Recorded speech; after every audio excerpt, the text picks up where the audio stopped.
Welcome to This Explainer. I am so thrilled you're joining me today. We're going to tackle something that practically every business owner feels, but honestly rarely talks about. You know that creeping sensation that important things are just slipping through the cracks while you're busy putting out fires all day? Well, today, our goal is highly practical. We are going to set up a plain language, straightforward weekly work review rhythm. And the whole point of this is to stop your important work from drifting. Okay, let's just quickly orient ourselves in the Built to Thrive universe. Strong businesses are built on 3 layers: awareness to notice the issue, practice to apply a fix with a tool, and maturity to strengthen it. Today, we're operating right in the practice layer, and this follows up perfectly if you've just finished our guide on creating a basic documentation habit. So for all the busy Canadian small business owners out there, whether you're a sole proprietor, a tradesperson, a consultant, or a professional, we're working in the operations and systems domain today. Specifically, we're building repeatable routines. And I promise you right now, we are doing this without making it feel like some stuffy corporate staff meeting. Here is the crucial reality. Repeated work just doesn't stay clear on its own. Even if you have workflows and checklists and brilliant documentation, open work can and will still drift if you aren't looking at it.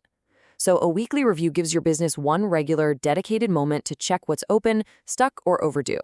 It all comes down to answering this one anchor question: what needs to be noticed before next week starts? Let's dive right into the 7-step rhythm. Step 1, choose the right review moment. Now, a lot of productivity gurus will tell you it has to be a specific hour. No way. The absolute best review time is simply the one you, the owner, can actually repeat. Your routine doesn't need to be rigid at all. Maybe it's Friday afternoon when the shop winds down. Could be Monday morning with your coffee, Sunday evening on the couch, or literally just your slowest business day. It could even be right before your weekly customer updates go out. Just pick a time that actually fits how your business works.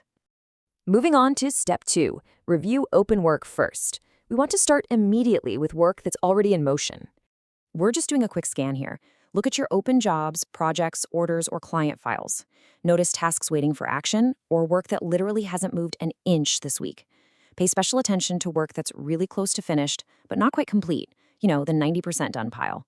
And lastly, check for items waiting on a response from a customer, supplier, contractor, or even yourself. We do this so your open work doesn't stall out just because it's temporarily out of sight. All right, step 3, check follow-up.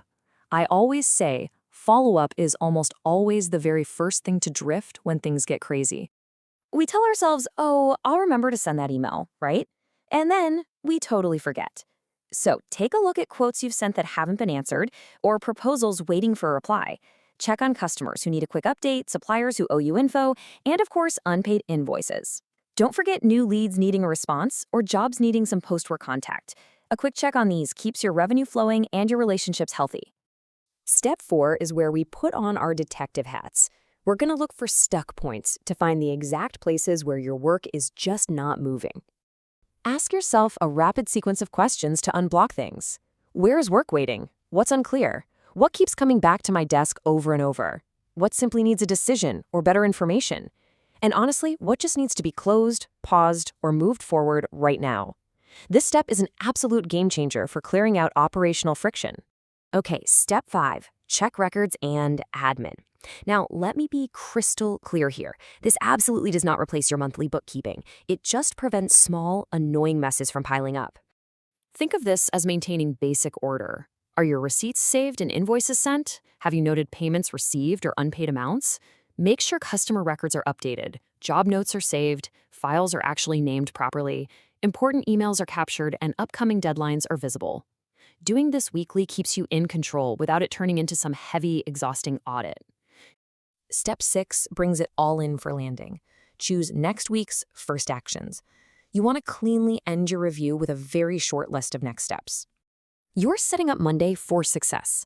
Ask yourself, what must happen first next week? What follow-up absolutely cannot be missed? What work needs to move forward, and what should just be closed out? Look at what you can delegate, delay, or simplify. And my personal favorite, what is one single thing that would reduce friction next week? Doing this removes all the guesswork from Monday morning. And finally, step 7, keep the review short enough to repeat. To actually survive a busy week, this has to be incredibly simple. For most small businesses, this whole process should only take about 20 to 30 minutes tops. So, you know you've done good enough when you've hit this basic structure. You know what is open, what needs follow-up, what is stuck, what admin needs attention, and what your next actions are. If you can answer those points, and you know when you're going to do this next week, you've nailed it. I want to highlight this exact quote from the source material because it really hits the nail on the head. You do not need a formal meeting. You need one repeatable rhythm that keeps important work from drifting. Success isn't about being perfectly corporate, it's just about having that lightweight, reliable check-in. To help you apply this, check out the matching tool, the weekly work review planner. You can grab it with a free Built to Thrive account. It beautifully guides you through this simple weekly rhythm to review what happened, what got stuck, what needs follow-up, and what should be improved. So I'll leave you with this. If spending just 20 minutes on a Friday saves you hours of absolute panic on a Monday, what is stopping you from starting this rhythm today?